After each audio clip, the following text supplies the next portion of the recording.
So in chapter 12, Reaper Arcanist, Joze is actually surprised to find out that Volke is a more well-rounded arcanist other than just Volke Smash. He's a more studious person, and Joze states that he's more interested in worthwhile fields such as magical mysteries or artifact creations rather than tales of old. And I feel like that just kind of like crushes Volke a little bit because that's what Volke is really interested in. Yeah, and it's crazy because he's living out that adventurous life as Joze saying, yeah, it's not my favorite field. I feel like Volke could have just been like, name drop, I met Gregory Ruma just for the sake of it. I defeated Gregory Ruma. Just to see how he'd react. Yeah, he should have. He had the opportunity. He played it cool, though. So we find out that Khepras live in what's called the underground, and that this is essentially where the Grotto Labyrinth is. And in order to actually bond with a Khepra, their trial of worth is that you must navigate this labyrinth. And they also mention Jose's suspicious in general of Thiessen. He mentions he does think he's a better artificer than Thiessen is. And he also thinks, Thiessen being the low-level guy that he is, that he might have done something or been behind the Khepra's disappearance. So Joze is very suspicious all around of the situation. I mean, Joze doesn't need to have a forged heat iron and metal.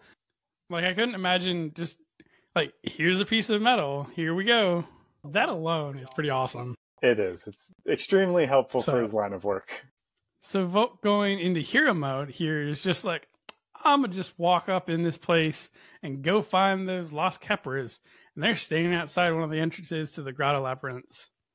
We find out there are several guards standing around the entrances of the Grotto Labyrinth to ensure that people just don't walk into it like Volke just tried to do. And as Jose's talking to him about this, he's basically telling him, hey, you can't do that. This is why. There are guards there for reasons, and this is why you can't. This dude comes running out of the nowhere, screaming. He's covered in blood. And for some reason, Volke has this, like, plague tingling sensation. Like, instead of spidey senses, it's plague senses. He can tell the guy running is infected by the plague, and he's being chased by a Reaper Arcanist. Now, this Reaper is merged with the Arcanist, so we don't see the Reaper itself, the Arcanist itself. And as the Reaper chases down the guy, he uses his nightmare magic, or the terror magic, I guess. And this is one of those moments that I don't know if it's just laziness or just not trained well enough, but the Reaper uses his terrors on everybody. And Volke is just, we know that Volke is immune, but we can also know that it can be manipulated so that it only affects the person they want it to. Like, he can choose who's going to be affected by this, but just gets everybody with it. The Reaper kills the Plague Arcanist and gets another chain link on, and the name goes onto the link, and they separate, and we find out that it's Jevil from the Huntsman Guild. And I guess we find out that it's just laziness, and that he decided to hit everybody with the tears and not just the guy that was running down and was hunting down, because Jevil is a Master Reaper Arcanist. Master Reaper Arcanist. And for seeing that, for those that weren't or aren't watching on YouTube, I very, very sarcastically air quoted Master Reaper Arcanist because Jevil is, I think, self-proclaimed in all rights and should probably not have a title of such. He does seem that way based on the interactions with Zelfrey. He seems to live on lore and, the number of links in his chain, actually quite literally in this manner, more than, true skill or anything else.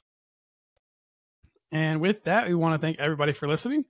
And we want to remind everybody that we do post new episodes every Wednesday morning around 11 Eastern, 10 Central, and 8 Pacific Standard Time. We want to thank our editor, Dan Mackison, for all the amazing work that he does for us, including editing and actually putting up pictures and the links to everything in the description section for us. We just want to say thank you so much for listening. The link to the Frith Chronicles Wiki is in the description, along with the Capital Station Discord, and we look forward to seeing you guys next week.